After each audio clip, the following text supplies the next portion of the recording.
Hi y'all, it's Karina from Muddy Ridge Ranch. I was asked if I ever have done the plastic water bottles. Well, I think the answer is yes. So I'm going to do my best at a video to try and show you how to turn one of these into one of these. So bear with me while I get set up and I'll be right back. Okay, so these are the plastic water bottles you get from Walmart. And right now, gang, they are 4 for $1. That's 25 cents for one of these bottles. I bought a whole case of 75 when they were 50 cents a piece. So go out and scarf you up some. You're going to take the cap off. And I'm going to use a Scotch-Brite pad. Now, these are not the ones that you use to clean your pots and pans with. This is a sanding Scotch-Brite. You get it in the automotive section. And I'm just going to go around.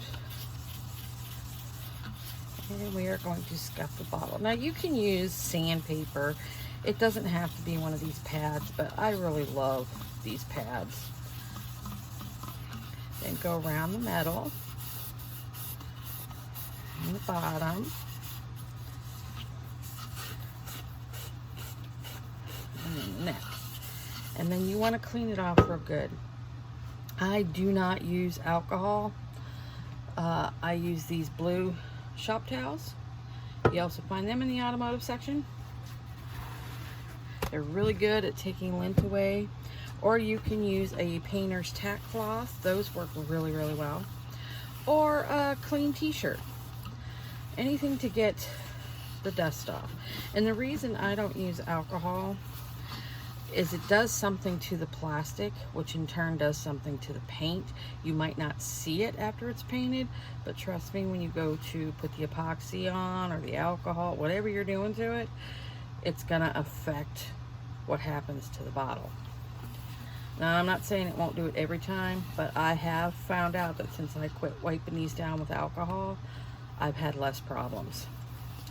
Oh, and the other thing is you always wanna make sure your hands are clean and dry, because even if you think your hands are clean, you could have something on them and get that on the bottle. Then I get my trusty tape.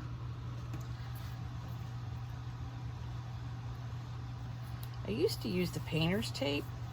And then I saw another YouTube video, and I wish I could remember who it was, and I'd give them props that this black electrical tape, which you can get dirt cheap at the Dollar Tree, is so much nicer to work with because it stretches.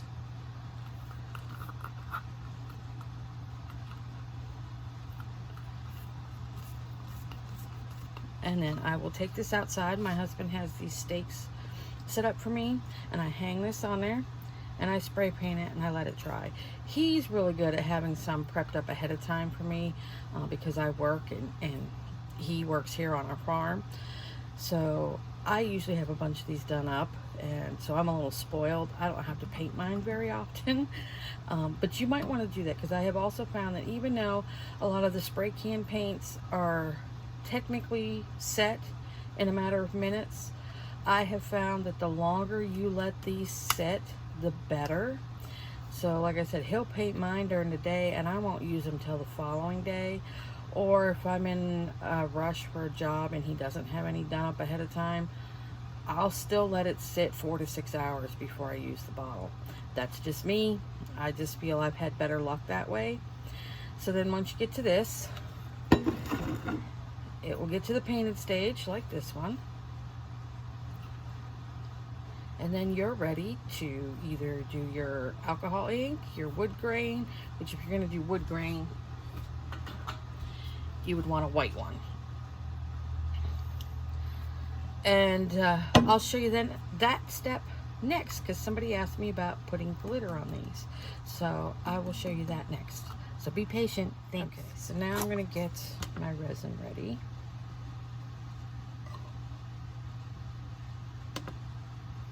And the first coat you put on is going to be, like they call it, a tack coat. So it just needs to be really thin. I do about 10 mLs each, and a lot of people are going to say, oh, that's too much. It's not too much.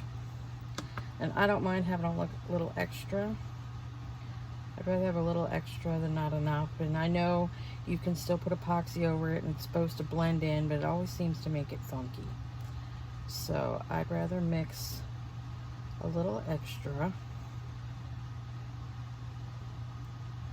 And besides that, I purchased some little molds. These little things right here. So when I have extra, I'll hurry up and get some ink squirted into what's left, and I make little pieces of jewelry charms. I don't know if you can see it very well, but that's a green one. So I don't really ever waste my epoxy.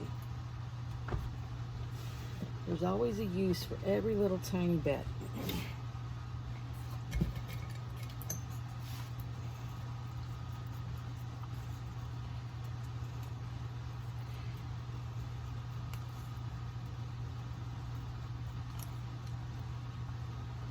Oh, and if you all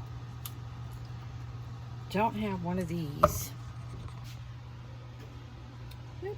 right here, this little handy dandy cup warmer, I suggest you get one. What you do is once your epoxy's stirred up, stick it on this cup warmer. Now you see I have a tape measure on mine.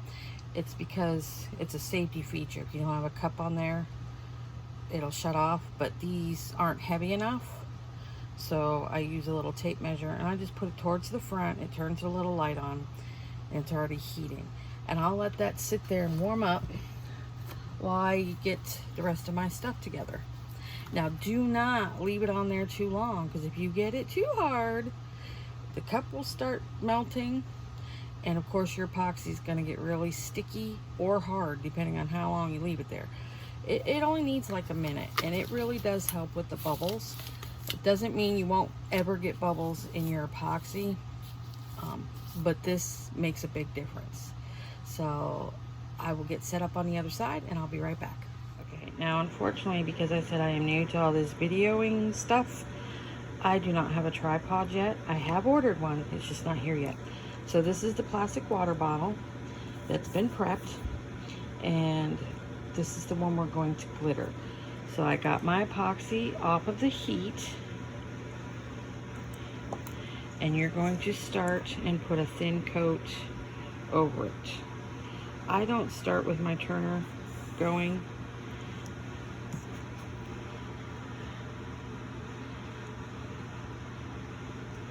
I'll turn it on here in a minute after I start spreading this little bit around.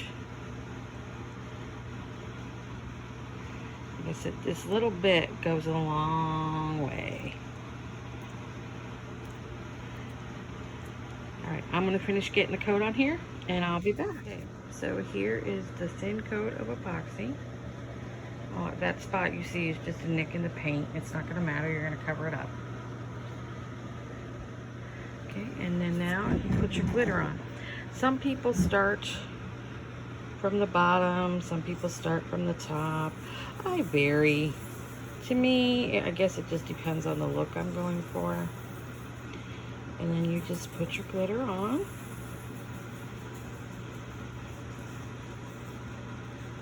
Make sure it gets coated. And I'm going to finish this step.